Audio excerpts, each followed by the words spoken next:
Merci de me donner cette occasion de revenir sur ce qui est presque une histoire maintenant.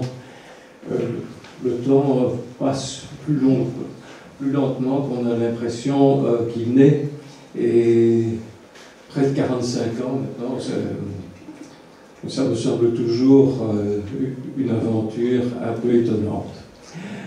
Revenons donc à la fin des années 60.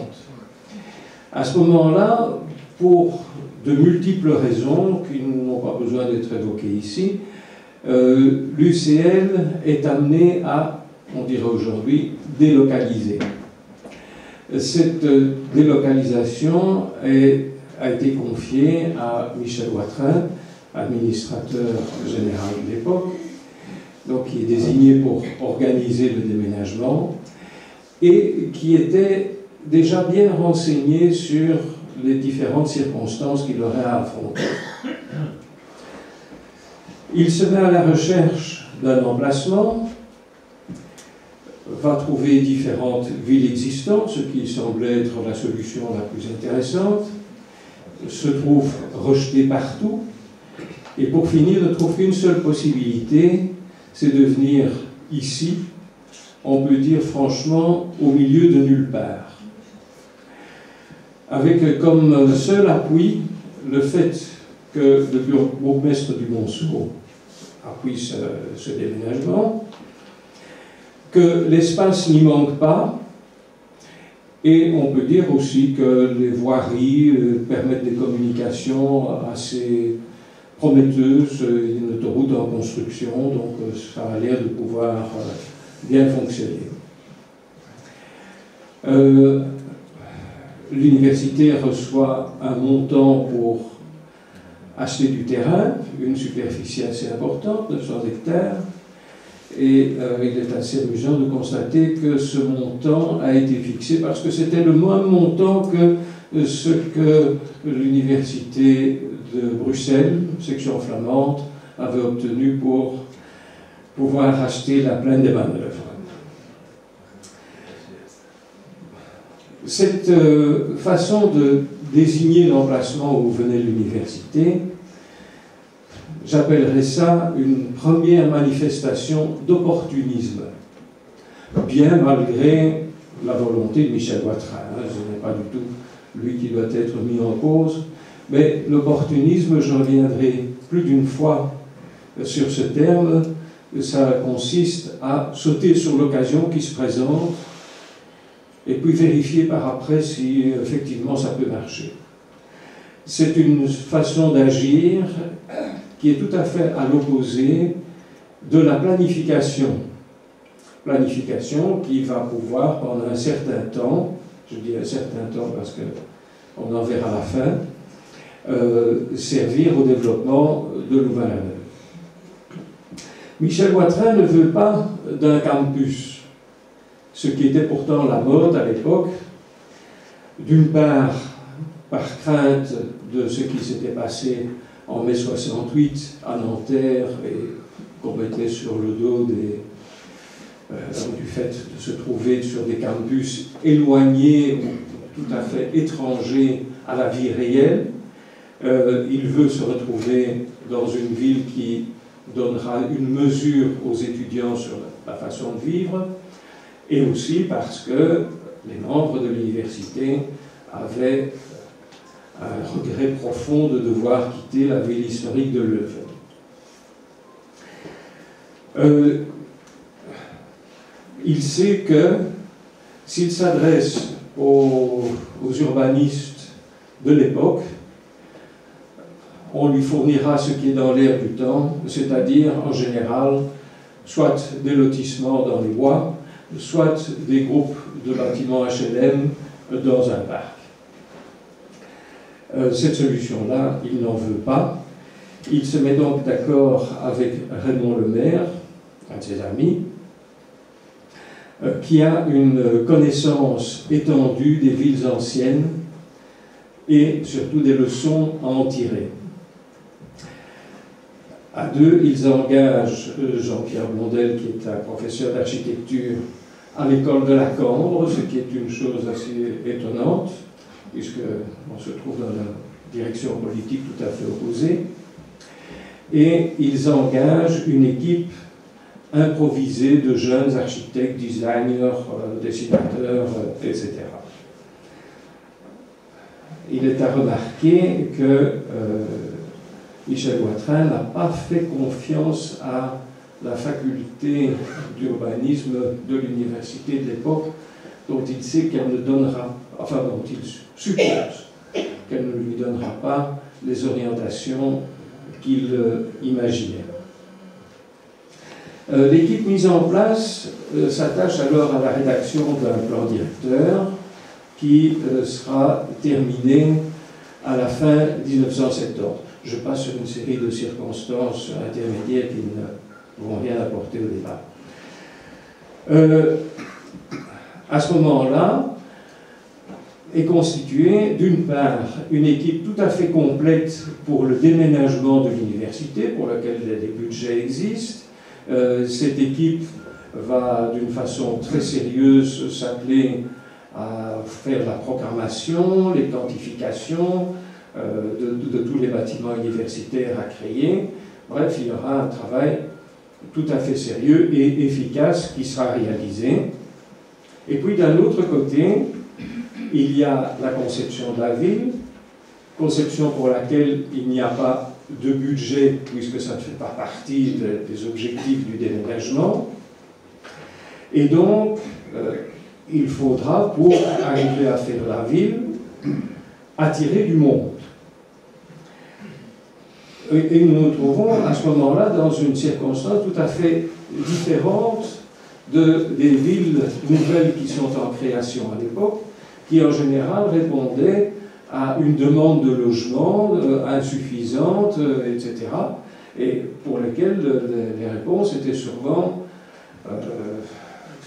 faites dans la rapidité et avec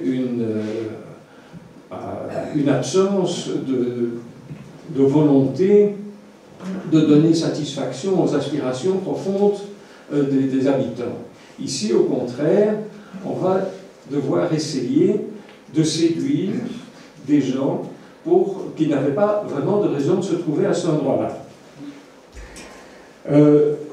D'un autre côté, il faudra aussi arriver à faire en sorte que le logement n'y soit pas cher. De même que la recherche était aussi importante de faire du logement pour les étudiants à l'époque, du logement pas cher, parce qu'il était dans l'air du temps de dire qu'il faut rendre les études universitaires accessibles à tout le monde. Les choses ont un petit peu changé. Alors le public qui devrait y venir, il y avait d'une part les personnes qui travaillaient à Leuven dans la section francophone. On s'apercevra que très peu vont venir ici, parce qu'en général ils sont déjà logés à mi-chemin entre Leuven et ici, donc ils n'ont pas tellement de raison de déménager. Il y a un certain nombre de Bruxellois à ce moment-là qui quittent Bruxelles pour venir dans le Brabant, flamand ou wallon selon le cas, et ceux-là aussi sont très difficiles à séduire parce qu'en général, ils déménagent en raison du syndrome de Blanche-Neige. C'est-à-dire qu'ils espèrent trouver, en venant dans le Brabant, leur petite fermette perdue au fond des bois, pour s'apercevoir après, avec une certaine déception, que quand ils arrivent dans leur fermette perdue au fond des bois, ils sont quelques centaines à avoir fait pareil, et que du bois, il ne reste plus grand-chose. Viennent aussi un certain nombre de personnes qui sont rapatriées du Congo et qui se trouvent parfois un peu perdues, de ne pas savoir, qui n'ont pas envie de rentrer dans leur village d'origine et qui peuvent trouver intéressant de se trouver à cet endroit-ci. Le total, c'est que nous nous trouvons en face d'un certain nombre de personnes qui ont un peu un sentiment d'être exilées, un peu perdues, et qui trouvent ici un refuge, et un refuge qui va vivre en autarcie. C'est-à-dire que reste un sentiment aussi qu'on a un peu rejeté par les villes qui se trouvent à proximité, etc. Donc, tout ce sentiment va avoir une certaine influence sur la conception de la ville. Alors, la conception de la ville va se faire dans un premier temps par un travail en dialogue avec les architectes privés, enfin qui viennent travailler pour des personnes privées, qui font leur propre maison, parfois pour de petits promoteurs, et, grand bien nous fasse, à ce moment-là, les grands promoteurs ne sont pas intéressés. Il y a bien eu une visite de Bouygues, un grand promoteur français, qui est venu voir s'il y avait une place pour lui tout au début, et puis quand il a vu ce qui était proposé et demandé, il s'est empouré. De ce travail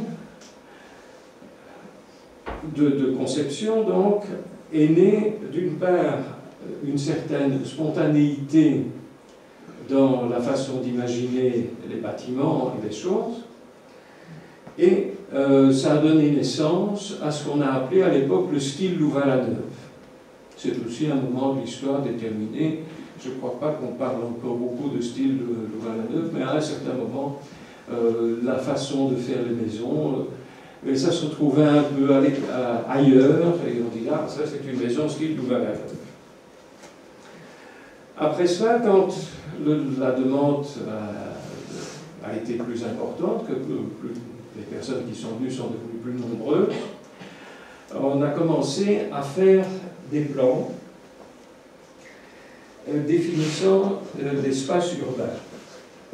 Donc, ce n'était plus le dialogue directement avec les auteurs de projets, c'était quand même une certaine contrainte et il fallait suivre ce qui était imposé. À la base de ces plans, il n'y avait pas de théorie parce que le professeur Lemaire était opposé à l'idée de suivre des théories, ce qui ne m'empêche pas aujourd'hui essayer de mettre un petit peu en forme ce qui s'est fait à l'époque. Et les conclusions qu'on peut en tirer, c'est qu'une ville, telle qu'on a voulu la faire à ce moment-là, c'est non pas un ensemble de bâtiments, c'est au contraire un espace ouvert, un espace public, qui a une certaine qualification, qui est perçue avec des caractéristiques propres, et ces caractéristiques, elles sont nombreuses, elles sont assez évidentes, c'est ce que l'on ressent comme parois, les distances qui séparent ces parois, les hauteurs des parois, la profondeur de la vue que l'on en a, la diversité des volumes, ou la continuité des volumes, des proportions, de la façon dont sont organisées les baies dans les façades, les matériaux, l'épiderme, les couleurs, toute une série de notions, de perceptions donc ces caractéristiques que j'appellerai donc la qualification de l'espace. Cet espace est fondamentalement un espace de mobilité, puisque c'est par cet espace que l'on peut passer d'un bâtiment privé à un autre bâtiment privé. Dans le cas présent, on a voulu que cet espace soit essentiellement réservé aux piétons. Enfin, que c'est réservé, que c'est fondamentalement ça la base. On va, en tant que piéton, d'un endroit à un autre, on utilise cet espace. Alors, pour faire référence aux villes historiques, il y a un élément qui est très important, c'est que, fatalement, dans une ville historique, comme les bâtiments se sont construits l'un après l'autre, l'espace urbain est un espace qui est continu. Il n'y a pas un endroit et puis un autre endroit loin, non, il y a une continuité qui est née de l'histoire, et cette continuité, elle est parfaitement logique avec la fonction piétonne fondamentale. Ce qui veut dire que un parc n'est pas un lieu de ville. Évidemment, il peut y avoir des parcs dans une ville, mais l'espace d'un parc n'est absolument pas un espace de ville.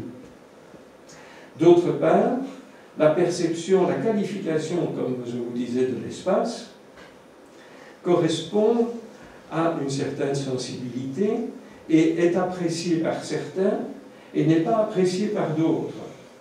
Il est certain qu'on peut avoir envie de se trouver dans un espace limité. On peut avoir envie d'avoir, au contraire, une vue qui s'étend loin. On peut aussi avoir envie d'avoir une vue quasiment infinie, hein, comme on peut trouver si on habite à la campagne et qu'on est bien situé. Donc, il y a, du fait de la qualification de l'espace urbain, une correspondance avec un groupe humain déterminé. Bon, je passe sur cette... Je suis très très embarrassé. Non, tu ne dois pas être embarrassé. J'arrête là et je continue sur l'histoire. Oui, après ça. Je suis de plus en plus embarrassé. J'en vais annoncer 10 minutes et nous sommes à 18. On va peut-être essayer de s'en tenir à 20. J'ai encore pour une demi-page. Je t'en prie. Alors, on va arriver. Alors, vient ensuite la création du centre urbain, avec une dalle qui est conçue comme une dalle polyvalente, c'est-à-dire que les fondations sont mises d'une façon arbitraire, mais tout à fait rythmée, qui permet de mettre par au-dessus n'importe quel type de bâtiment, pour l'adapter bien entendu. Mais il n'y a pas de correspondance entre le bâtiment qui vient au-dessus et le dessous. À la même époque, on dit à ce moment-là que les bâtiments ne peuvent pas faire, c'est le professeur Lemaire qui a dit ça, plus de 6000 m² par architecte ou par promoteur, les deux allant assez bien ensemble. Donc il y avait une volonté de limiter les opérations de façon à avoir une diversité dans le résultat. À l'époque, la méthode de travail est participative, c'est-à-dire que ceux qui imaginent les plans sont en dialogue avec le service de promotion. Dialogue qui s'avère fort utile, parce qu'avoir un dialogue avec les gens qui ne sont pas, les habitants qui ne sont pas encore là, c'est difficile. C'est un dialogue qui est d'autant plus utile que quand il y a un conflit, c'est un conflit qui est arbitré par Michel Watrin directement. Et pour moi, ça a toujours été un enrichissement profond d'avoir ce dialogue, parce que ça permettait aux concepteurs de rêver comme ils voulaient. Le service de promotion était là pour les ramener à l'ordre quand c'était nécessaire. Bon, ceci nous amène à la définition des 3 premiers quartiers, une partie du centre et une partie du quartier des Bruyères. Le quartier de Lauzelle, qui est, lui, conçu en dernier lieu de cette démarche-là, est conçu dans un moment de crise. Il est plus vert, la voirie qui le structure, c'est la verte voie, et on assiste à un abandon relatif de l'espace urbain tel que défini.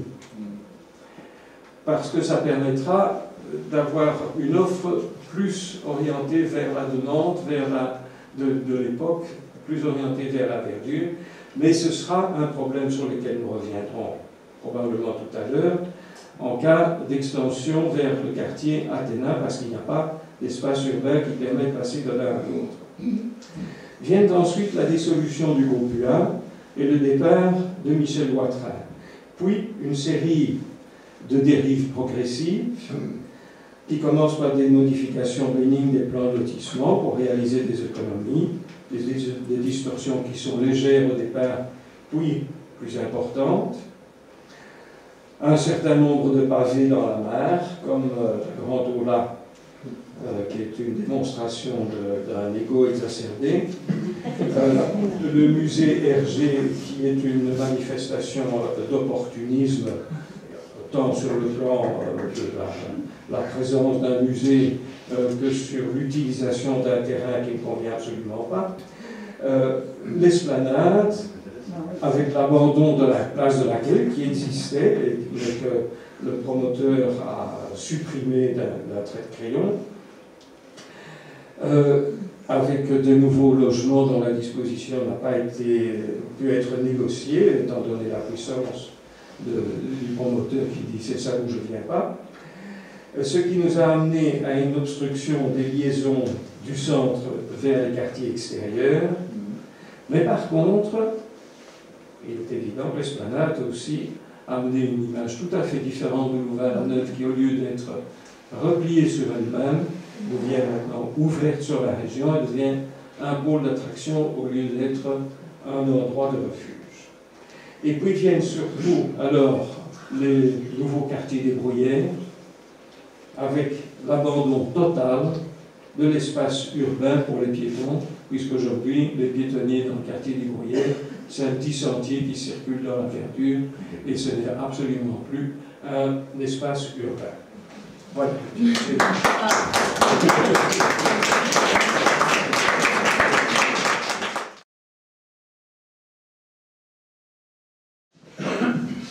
Bonsoir.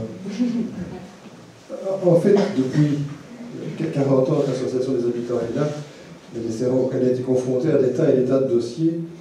Et plus récemment, parce que je suis louvaniste depuis à peine 6 ans, à des problèmes de communication, de conflit de compétences et de complexité en général.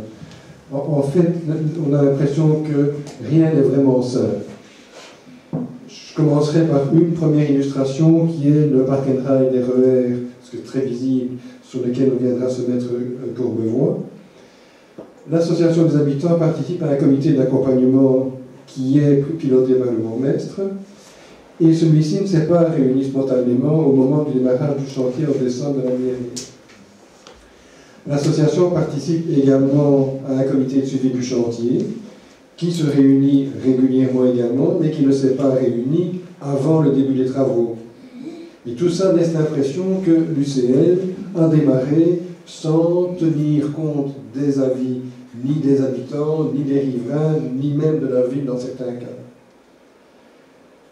Un autre type d'exemple, c'est le centre sportif du Bloquerie.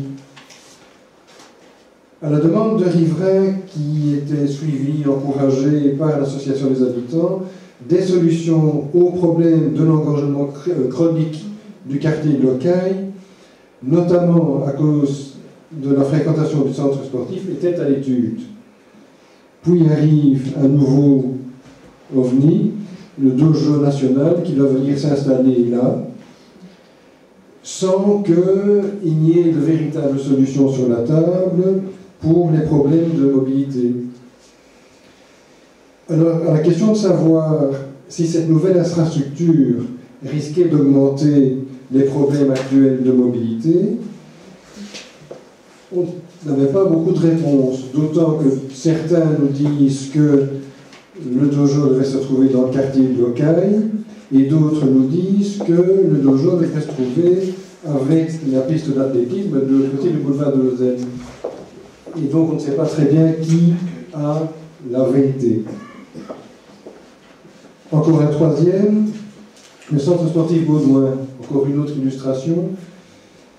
La ville a projeté d'utiliser les terrains du centre sportif Baudouin, plus et mieux, mais sans donner une impression d'une vision d'ensemble sur tout le terrain. Ils ajoutent régulièrement des disciplines sportives à pratiquer là-bas, dont un skatepark qui est tombé tout récemment, enfin c'est le dernier dans la liste, sans qu'on ait vraiment sans qu'on ait l'impression qu'il y a une véritable étude des risques pour la mobilité dans le quartier du Biérou. Et devant le rejet de ce projet de skatepark par les riverains, ils demandent même à l'association des habitants s'ils ne peuvent pas trouver d'autres implantations pour ce skatepark. Je ne suis pas vraiment sûr qu'une poignée de volontaires et tout à fait bénévoles peuvent trouver de meilleures solutions que celles de toute l'administration.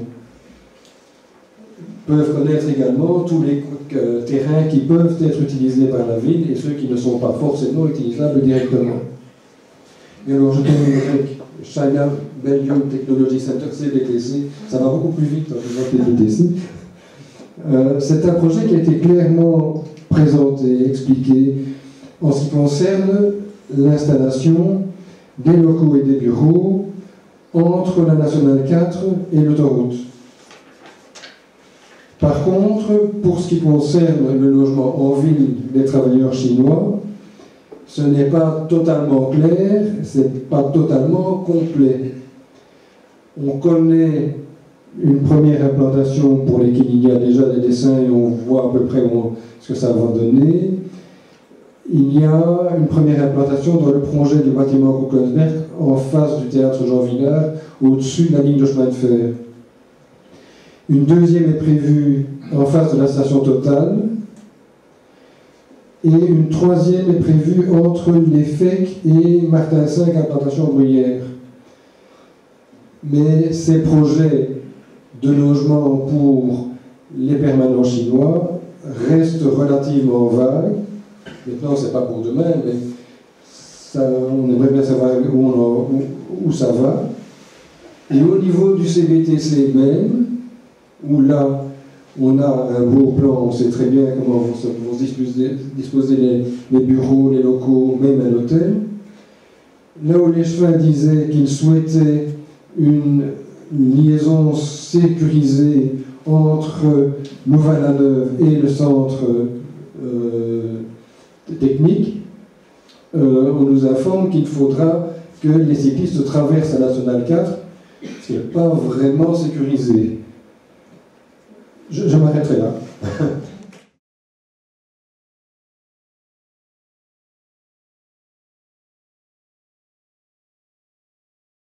On me parle un peu dans le vide de choses qui ne se passeront pas. L'université est propriétaire et j'ai bien l'impression qu'elle ne va certainement pas lâcher ce droit de propriété. La commune devrait normalement être, je dirais, le pouvoir qui prendrait en charge l'avenir de l'université. Et la commune, Jean-Luc, je ne pense pas qu'il me contredira, n'a pour le moment pas les moyens de pouvoir faire effectivement jouer ce rôle. Quelle est la solution qu'il faut, je dirais, apporter à ceci? C'est retrouver une association des habitants qui soit un peu plus forte et un peu plus revendicative, qui s'adresse non pas à Inévu, mais au pouvoir de l'UCL. Et je regrette beaucoup que le recteur ne soit pas ici pour le moment, c'est un nouveau recteur, et ce serait intéressant qu'il soit là. Oui. Nous avons eu une période un peu semblable au moment où, après la période Watrin, nous avons eu une période dans laquelle le recteur Mac a été donc nommé, et où effectivement, il jugeait que, bon, c'était son domaine, mais qu'au fond, bon, il ne s'intéressait plus tellement au développement de l'UCL. Et ils ont eu des retours de bâton qui ont fait que quelqu'un comme le vice-recteur, l'abbé Ringlé, s'est bien rendu compte que la réputation de Louvain-la-Neuve et celle de l'UCL étaient extrêmement connectées. Lorsqu'il se passait quelque chose de mal ici à Louvain-la-Neuve, c'était à l'UCL, ça se passait lorsqu'on en parlait dans les journaux. Donc, ils ont absolument, je dirais, repris à ce moment-là contact et ils ont, je dirais, retravaillé avec l'avis de l'association des habitants. Je pense qu'aujourd'hui, effectivement, avec un nouveau recteur qui malheureusement aussi n'habite pas ici le site, il faut absolument que vous repreniez contact avec cette autorité de l'UCL et que vous parveniez à obtenir qu'on reprenne je dirais, les collaborations que l'on a eues pendant, je dirais, un très grand nombre d'années entre l'association des habitants et, je dirais, les services chargés de la promotion et de l'urbanisme de la ville. Je pense qu'aujourd'hui encore, on a au sein des services de l'université une petite équipe qui n'est pas celle d'INESU exactement, mais une petite équipe d'urbanisme qui ne sont pas, je dirais des manchots, qui, je pense, ont de bonnes idées, mais le problème, c'est qu'ils voudraient avoir la collaboration des habitants pour faire passer les idées qu'ils souhaitent, même si ce ne sont peut-être pas celles de INESU promotion, etc. En fait, vous m'avez un tout petit peu précédé. J'ai eu le plaisir de rencontrer le nouveau recteur à peine installé, ce qui est relativement récent. Je dois dire que mes prédécesseurs n'ont pas tous eu un nouveau recteur qui s'est installé, mais donc j'ai pu le rencontrer et on a pu au moins partager la manière dont on voyait les choses. Je vais également voir l'administrateur général pour voir effectivement s'ils sont en phase, et on peut s'attendre à ce que le nouveau recteur mette en place des nouveaux outils qui lui permettent de mieux contrôler le conseil rectoral qui travaille avec lui. Mais là, il faut surtout se montrer optimiste et patient parce que, hélas, le calendrier universitaire n'est pas forcément celui de l'ensemble des habitants. Oui, effectivement, moi j'allais poser comme question, est-ce que l'association des habitants a les moyens d'engager du personnel pour réaliser des plans? J'en doute un peu. Est-ce que les services actuels de l'université peuvent reprendre les projets d'urbanisme en main? Je les connais suffisamment, je crois que je ne les connais pas de ces derniers jours, mais suffisamment pour savoir qu'effectivement il y a des gens tout à fait compétents sur place et savoir qu'ils sont également surchargés de travail, qu'ils n'ont pas un instant à consacrer à s'occuper du nouveau de la ville. Et pour le moment, ils sont en train de reconditionner tous les bâtiments pour répondre aux nouvelles normes techniques et tout le travail-là. Et ils ont du travail à n'en plus finir, ils n'ont pas la possibilité de s'occuper, ils ne peuvent pas reprendre la ville en main. Donc c'est tout le problème, vous soulevez tout le problème de la disponibilité en moyens humains, en moyens financiers, et donc ça rejoint aussi la question du qui qu'on évoquait tout à l'heure. Donc effectivement, chacun son rôle, et donc on n'a pas la même capacité en tant que citoyen à imaginer des projets alternatifs d'urbanisme avec le degré de détail dont disposent les pouvoirs publics, bien entendu. Pourtant, même dans une société technologique comme la nôtre, il faut utiliser les moyens de l'adversaire ou du partenaire pour être plus positif. Et donc je vois quand même que dans les gros dossiers que j'ai pu traiter, en tout cas en matière urbanistique, là où il y avait un discours entendu par les autorités publiques, il y avait derrière en général un travail extrêmement pointu de la part des organisations de citoyens, qui allait jusqu'à dresser des plans alternatifs ou des plans sur la même échelle avec le même niveau de détail que les plans, par exemple, de l'administration des routes. Et donc on arrive à ce moment-là à parler le même langage avec un niveau d'autorité, avec un niveau de détail qui soit relativement équivalent. Donc je pense qu'effectivement le citoyen isolé aujourd'hui, ça n'a plus beaucoup de sens dans un combat de ce type, et que l'organisation citoyenne, ici en l'occurrence l'association des habitants, parfois des associations plus ponctuelles quand il s'agit de s'adresser de travailler en relation avec un projet précis, sont vraiment nécessaires. Donc c'est une économie de temps, de moyens, et c'est surtout la mise en commun de compétences complémentaires qui permettent d'aller beaucoup plus loin que de simplement écrire sa petite lettre de réclamation dans le cadre d'une enquête publique. Je peux apporter un petit complément, c'est le fait que les administrations en Belgique, qu'elles soient communales ou à plus haut niveau, ne peuvent agir en général d'après les lois que par l'intermédiaire d'interdiction. Un plan de secteur, c'est un plan qui vous interdit de faire autre chose que ce qui est dedans. Jamais ça ne prend l'initiative de le réaliser. Et ça, c'est la grande différence entre la Belgique et d'autres pays, en général plus au nord que le nôtre, où les administrations ont le pouvoir de prendre l'initiative et les budgets pour prendre des initiatives de réaliser les choses. C'est un grand regret que nous devons avoir sur la structure même de cet État. Autrement, il est évident que si la ville pouvait disposer des moyens humains pour faire des plans, avec les conseils et la participation des habitants, ce serait tout à fait normal et logique. Elle devrait également pouvoir disposer des moyens financiers pour pouvoir prendre des initiatives, mais ça, c'est un rêve. Merci. Une autre demande de prise de parole, s'il vous plaît. Pierre Tazur. Je voudrais quand même dire concernant le... Tu peux te lever pour que les gens te voient dans le fond. On te voit. Bah oui, c'est sympa, quoi. Si tu les regardes, tu peux la faire. Je voudrais d'abord répondre à Monsieur Le Chat concernant l'INESU. D'abord, INESU, c'est maintenant INESU IMO SAFS. Ça veut dire, pour répondre à M. Dumont, Société à finalité sociale. Le problème dans le cadre de l'urbanisme, c'est que quand on fait des demandes, on a une fin de non-recevoir et on ne sait plus très bien à quel sein se vouer. On commence quelque part par l'INESU. L'INESU dit on va étudier votre dossier et va être envoyé à la ville. Puis la ville dit ah mais c'est l'INESU qui doit donner son avis. Donc il y a un problème là. Le deuxième problème, c'est que quand on fait quelque chose et quand on est souvent dans des réunions participatives, par exemple dans le cadre de la rue des Wallons, la place des Wallons, il y a beaucoup de discussions, mais il n'y a rien qui bouge. Et il n'y a pas suffisamment d'écoute de la part de l'association des habitants, enfin, pas de l'association des habitants de l'université, par rapport à l'association des habitants et des commerçants qui s'investissent dans ce genre de choses.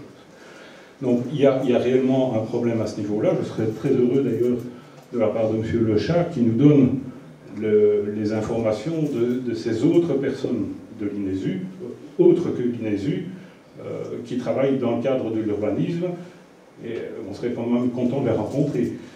Il y a encore un deuxième point justement à ce propos-là, c'est que quand on a fait une demande, on reçoit un non. Le non n'est jamais motivé. Il n'y a pas d'information, on ne sait pas pourquoi, on ne sait pas comment, et on ne sait pas ce qu'il faut faire. Alors, cette information doit aller plus haut. Oui. Parce qu'effectivement, pour le moment, vous restez bloqué dans une opposition sur une personne que nous connaissons tous. Hein. Bon. Alors, voilà, il faut que vous passiez à l'échelon supérieur. Et c'est l'association des habitants qui peut avoir cette force. Ok. Oui, et l'association des commerçants qui travaille également et qui a exactement les mêmes problèmes. Voilà.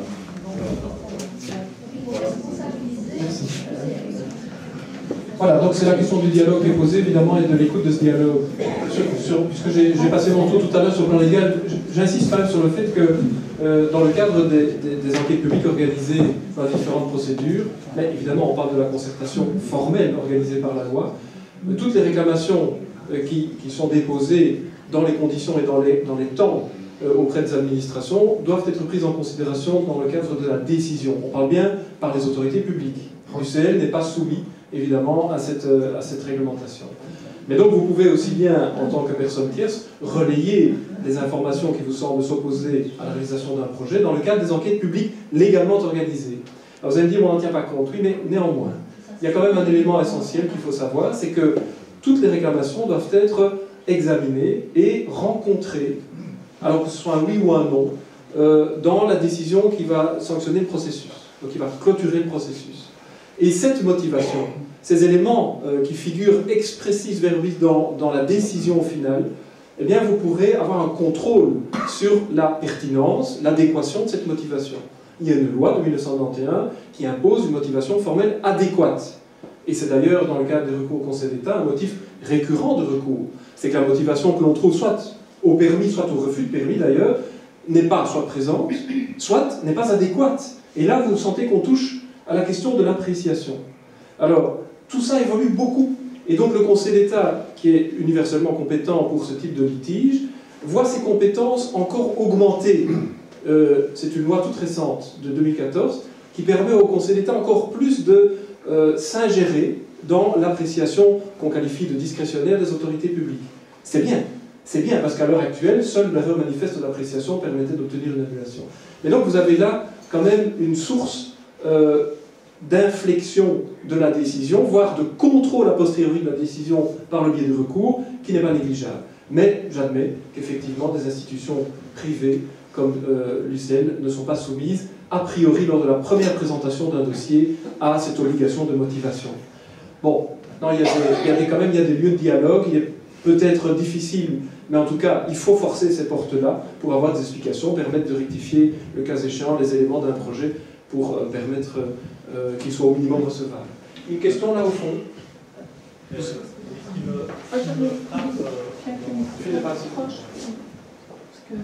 Soit tu approches, ça se parle très fort. Non, le micro.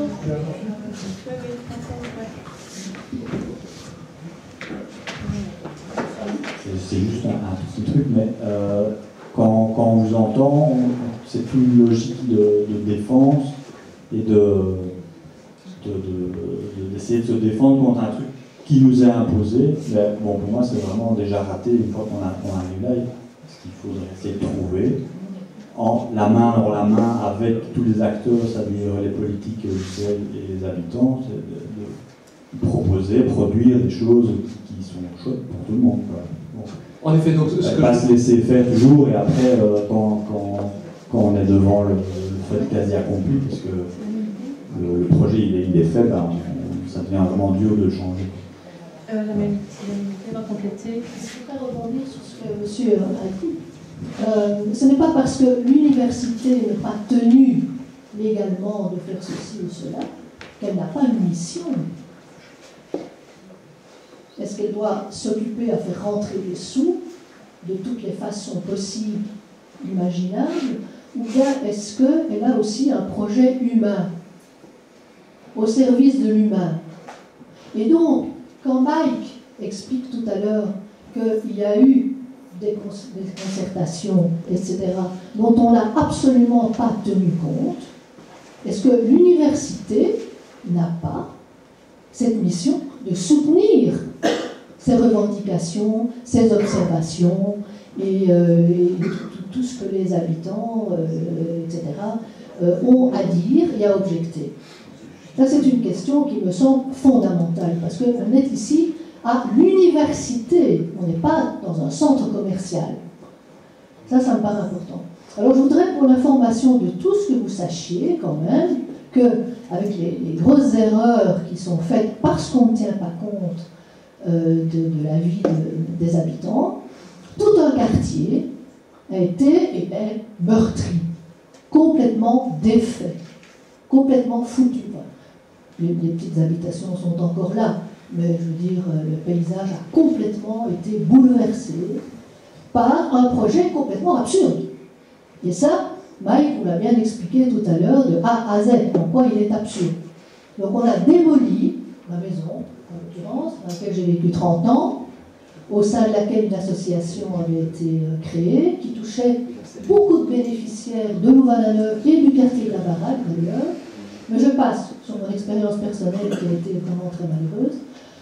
Mais tout le quartier de la Baraque, il faut que vous le sachiez, pour un procès, pour un projet complètement absurde et complètement meurtri et blessé. Voilà, ça, je te le donne. Merci. Merci. Aussi, alors Mike va... Bon, on se fait une question sur la même idée. Alors on prend encore une question et puis on... C'est sur la même idée? Oui, bon, il y a simplement une Comme chose ça, on que peut je veux dire. répondre. On discute association des habitants et responsabilité morale de l'université. On est quand même un cas unique en Belgique où une ville se développe alors qu'on dit l'autorité politique, en l'occurrence la commune, n'a pas les moyens de jouer un rôle responsable. C'est quand même grave comme constat. Et donc on se met à discuter entre l'association des habitants et l'autorité publique, entre guillemets, qui serait l'université. Enfin, c'est vraiment une curieuse situation.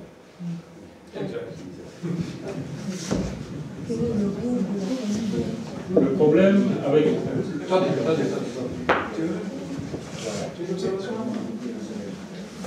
Je ne suis pas d'accord avec ce que Madame vient de dire à propos du quartier de la Baraque. Je crois que le quartier de la Baraque a bénéficié d'une concertation exemplaire à la fois avec l'UCL et avec la commune et que nous sommes relativement bien lotis par les aménagements.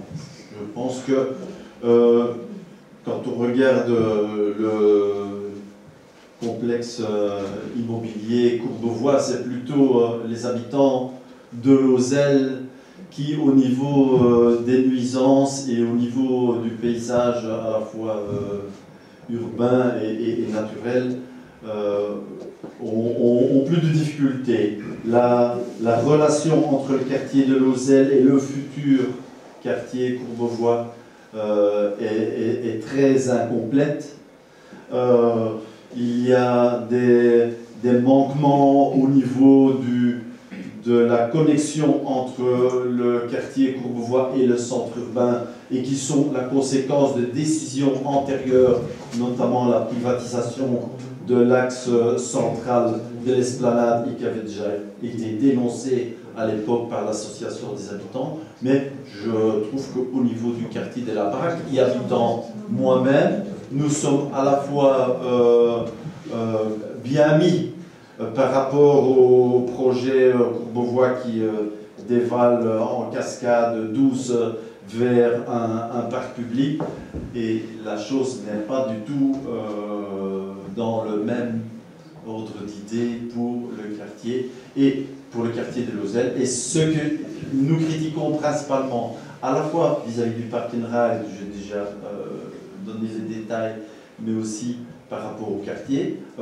Courbevoie, c'est l'impossibilité de faire prévaloir le bien commun, notamment en termes de mobilité, au niveau de l'intermodalité entre les TEC et le RER, au niveau de la complexification de la circulation périphérique et notamment la congestion future et déjà actuelle du rond-point de Wallonie, et aussi au niveau des perspectives du bon fonctionnement de la gare RER dans le futur.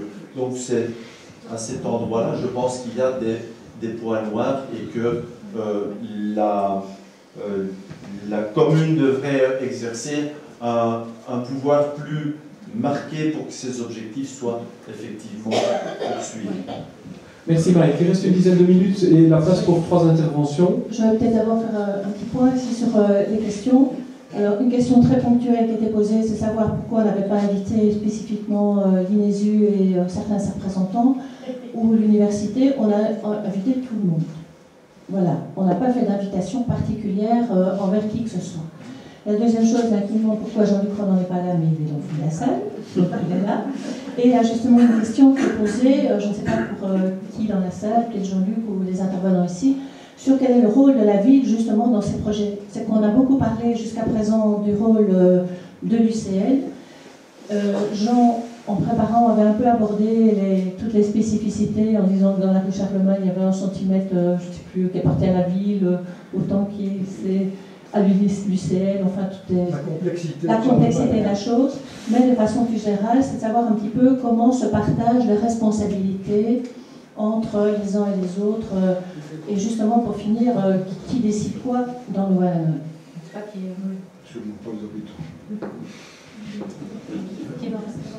Quelqu'un a la réponse à la question, finalement? C'est tout. Jean-Luc?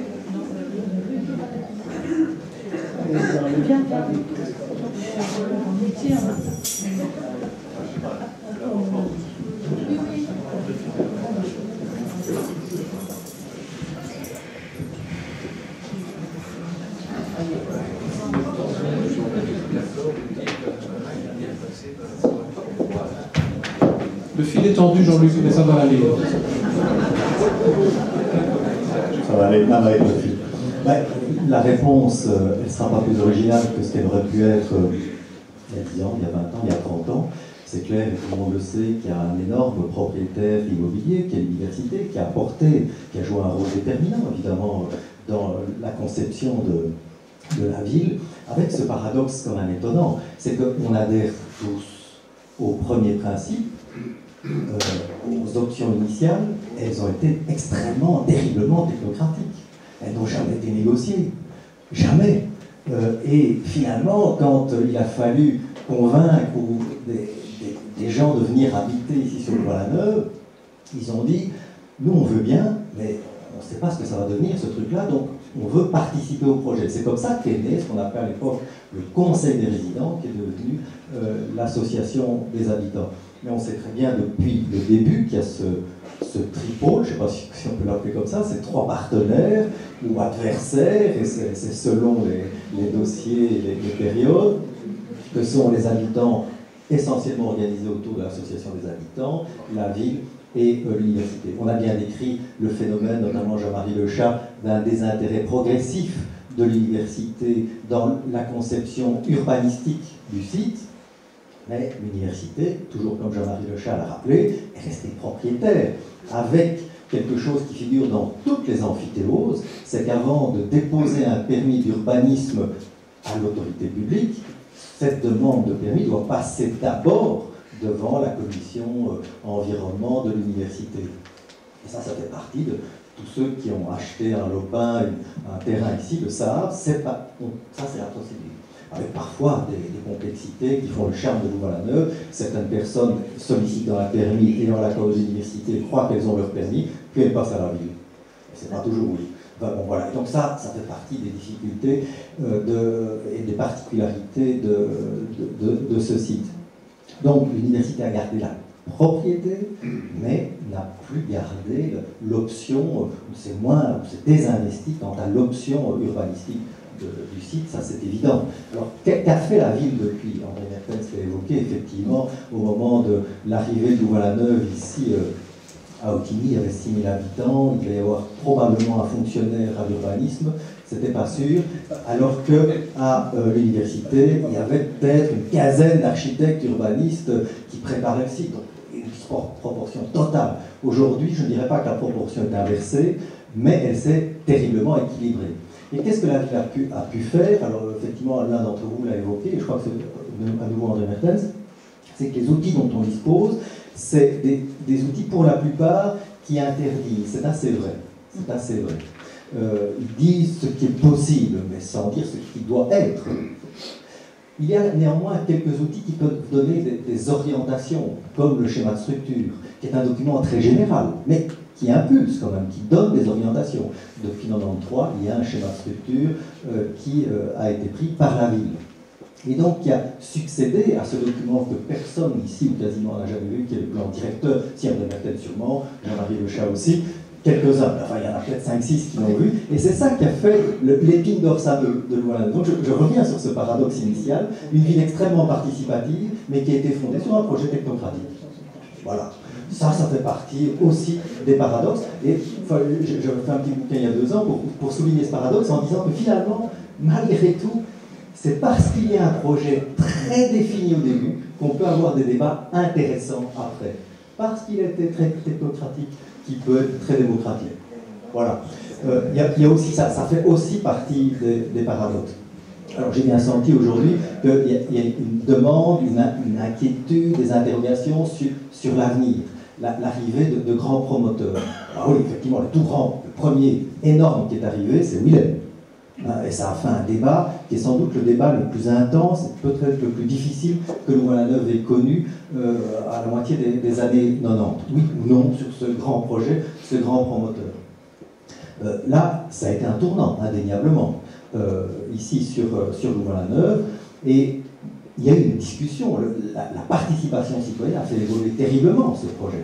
Jean-Marie Lechat, tu l'évoques dans ton bouquin. Au début, il était prévu près de l'autoroute.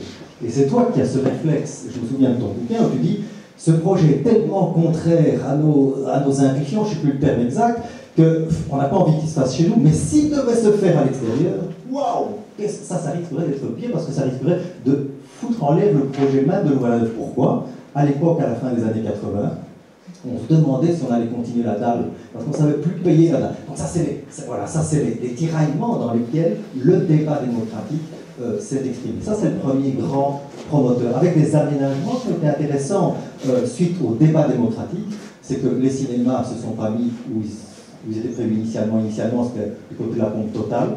Je trouve que c'est une vraie amélioration de les avoir mis où ils sont. Et 2, le débat démocratique a amené la rue Charlemagne, ce qui a permis de capillariser l'hypercentre de Louvain-la-Neuve avec deux grandes rues qui reliaient les deux grandes places. Et je pense que ça fait une large satisfaction dans l'évolution de Louvain-la-Neuve. Ça, c'est le premier grand projet. Mais c'est vrai qu'après, et notamment dans le quartier des Bruyères, je trouve qu'il y a une dérive de promoteurs.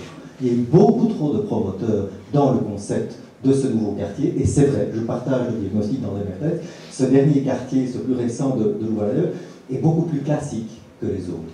On peut très bien y vivre et s'y plaire, ça c'est pas le problème, mais il est beaucoup plus classique, et il y a énormément de promotions au regard d'initiatives, de ménages qui ont pu construire. Donc pour moi, un des défis, il y en a beaucoup pour l'avenir de Louvain-la-Neuve, mais un des défis, c'est évidemment la zone nord de Lozelle. Je dirais que depuis une dizaine d'années, et peut-être que le projet Willem n'est pas, et c'est nouveau un paradoxe, n'est pas étranger à cette redynamisation de Louvain-la-Neuve.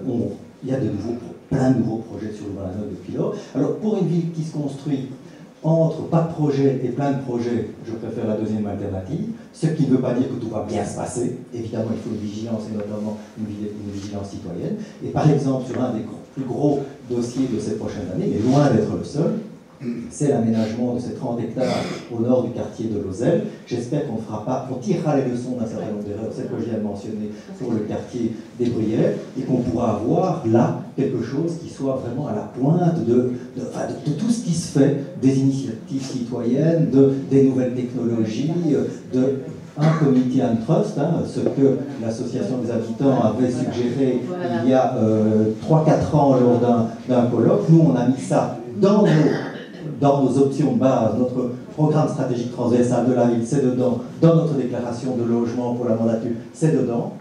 Et on a obtenu de la région un petit montant, mais à l'échelle de la région, c'est pas rien.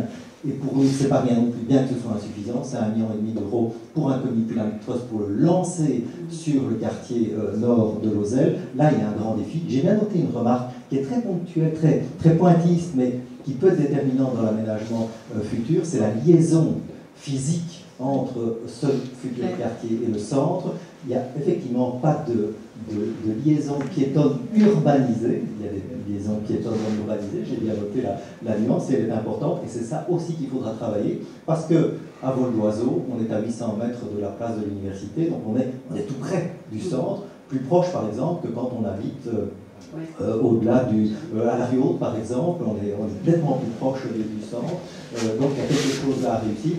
Il y en a plein de dossiers comme ça, et voilà, ça c'est le défi effectivement, peut-être de redéfinir le rôle des trois acteurs qui ont été évoqués. Jean-Luc, justement, donc je voudrais... Alors, tu viens de faire un exposé qui relance un débat, donc ce débat ne tiendra pas ce soir, parce que l'heure est là.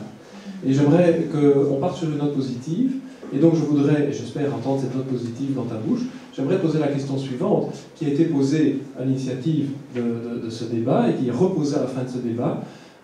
Qui a la main sur tout ça aujourd'hui parmi les partenaires? Est-ce que tu peux nous rassurer en nous disant que les pouvoirs publics ont la main? Eh bien, je vais faire la réponse suivante. Il n'y a ni une main invisible, le sens où Adam Smith nous l'avait annoncé, il y a des mains visibles. Mais je ne vais pas vous dire que la ville a toutes les clés, parce que ce serait vous mentir. Parce qu'il y a des initiatives qui démarrent. Il y a des droits qu'un propriétaire d'un terrain a à partir du moment où il est dans une zone capable. Et ce que la ville peut faire, c'est éventuellement infléchir, à partir notamment des documents d'orientation dont elle dispose. Donc la ville a un pouvoir. Alors effectivement, là, ce serait peut-être un débat qui mériterait quelques approfondissements. Elle a un pouvoir indéniablement, mais elle n'a pas toujours, loin s'en faut, le pouvoir d'initiative. Ce qu'on a eu comme pouvoir d'initiative, je crois un exemple, un des investissements relativement récents, l'antenne communale qu'on a construite et qui vient d'être inaugurée il y a 1 an, pour trouver la localisation, je peux vous dire qu'on a su, on est propriétaire de rien.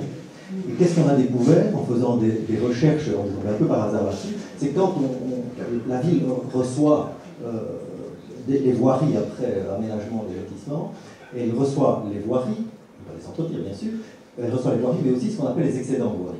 Et il y a un endroit à Louvain-la-Neuve, il y a 2 voiries qui se touchent à peu près, c'est la voie des Aiguilles et l'avenue Georges Lemaire, qui sont l'une derrière l'autre à 20 mètres d'écart. On était propriétaires des 20 mètres entre les deux, et on a glissé l'antenne communale entre les deux. C'est vous dire que parfois, on a peu de pouvoir, mais on s'insère là où on reprend les possibles. C'est aussi ce qu'André appelle l'opportunisme. Alors, non, mais ça, moi j'aurais préféré, je veux vous dire que non, c'est un opportunisme, là par défaut, parce que pour moi, l'hôtel de ville doit être sur la grande place. Et donc ça, j'espère qu'un jour on y arrivera. Donc le choix qu'on a fait, c'est un bon choix, mais c'était le seul possible. Donc ça montre la limite d'un pouvoir à partir du moment où on n'est pas propriétaire. Ceci n'est pas spécifique à Louvain-la-Neuve. Toute administration communale n'est pas propriétaire, aucune administration communale est propriétaire de centaines d'hectares. Certaines font ça, mais c'est extrêmement rare. Ici, on a un propriétaire unique, c'est la seule particularité. En revanche, on a des outils d'orientation. Et ces outils d'orientation, on va réactualiser le plan communal de mobilité, on va réactualiser le plan de structure, on va faire un rapport urbanistique environnemental sur la zone au nord de Lozelle-Athéna. Tout ça, c'est des documents d'orientation où les habitants ont leur mot à dire et où la ville décide in fine. Oui. Merci Jean-Luc. J'ajouterai simplement sur le plan juridique que tous les outils régionaux d'urbanisme sont en pleine évolution et qu'on aura bientôt, peut-être en 2015 ou en 2016, l'entrée en vigueur des nouvelles dispositions du Code qui organisent l'ensemble et la redéfinition de différents outils. Et donc, j'imagine que vous êtes prospectif dans ce sens et que vous avez à cœur d'adapter les outils qui sont aujourd'hui en gestation à ce nouveau cadre qui entrera en vigueur plus tard. Donc, beaucoup de chapitres restent à écrire. Merci beaucoup pour votre assistance de ce soir et vos interventions, qui évidemment, on n'est pas au bout du débat. Alors aujourd'hui, nous devons nous en tenir à cela ce soir ici. Bon, il y a suffisamment de ressources à Louvain-la-Neuve pour pouvoir continuer la troisième mi-temps. Et je vais laisser derrière moi Françoise, qui est donc l'organisatrice de cette soirée. Voilà, on sait que vous êtes frustrés, qu'on n'a pas entendu beaucoup de vos questions. On le savait, on lançait le débat, mais vous savez qu'il y a une conférence la semaine prochaine et qu'il y a d'autres initiatives dans lesquelles vous pouvez rester mobilisés, comme celle de la Maison du Développement Durable aussi, comme celle de l'Association des habitants. Et donc, si vous voulez en apprendre davantage et vous appliquer, ce n'est pas les endroits qui manquent. Voilà. Si vous souhaitez continuer à discuter ici, on vous invite à boire un verre à Altérez-vous. Et voilà, on se fait un plaisir d'écouter vos questions et d'essayer d'en faire bon usage. En vous remerciant d'être venus et au plaisir de vous revoir prochainement. Merci.